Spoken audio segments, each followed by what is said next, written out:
किसी का भी पता लग जाए ये भ्रष्टाचारी है, उसके सिर में ईंट मारना, उसका खोपड़ा फोड़ देना, उसका बहिष्कार करना।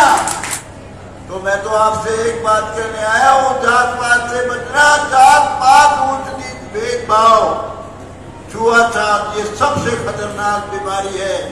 और दूसरी भ्रष्टाचार, किसी का भी पता लग जाए ये भ्रष्टाचारी है, उसके सिर में ईंट मारना, उसका खोपड़ा फोड़ देना,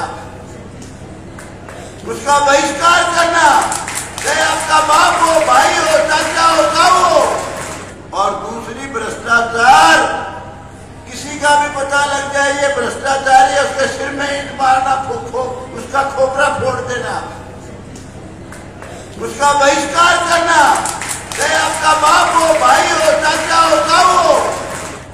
तो मैं तो आपसे एक बात कहने आया हूं, जात पात से बचना। जात पात, ऊंच नीच, भेदभाव, छुआछूत, ये सबसे खतरनाक बीमारी है। और दूसरी भ्रष्टाचार, किसी का भी पता लग जाए ये भ्रष्टाचारी है, उसके सिर में ईंट मारना, उसका खोपड़ा फोड़ देना,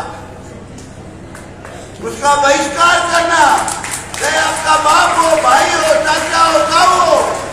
और दूसरी भ्रष्टाचार, किसी का भी पता लग जाए ये भ्रष्टाचारी है, उसके सिर में ईंट मारना, उसका खोपड़ा फोड़ देना, उसका बहिष्कार करना, चाहे आपका बाप हो, भाई हो, चाचा हो, ताऊ हो। तो मैं तो आपसे एक बात कहने आया हूं, जात पात से बचना। जात पात, ऊंच नीच, भेदभाव, छुआछूत, ये सबसे खतरनाक बीमारी है। और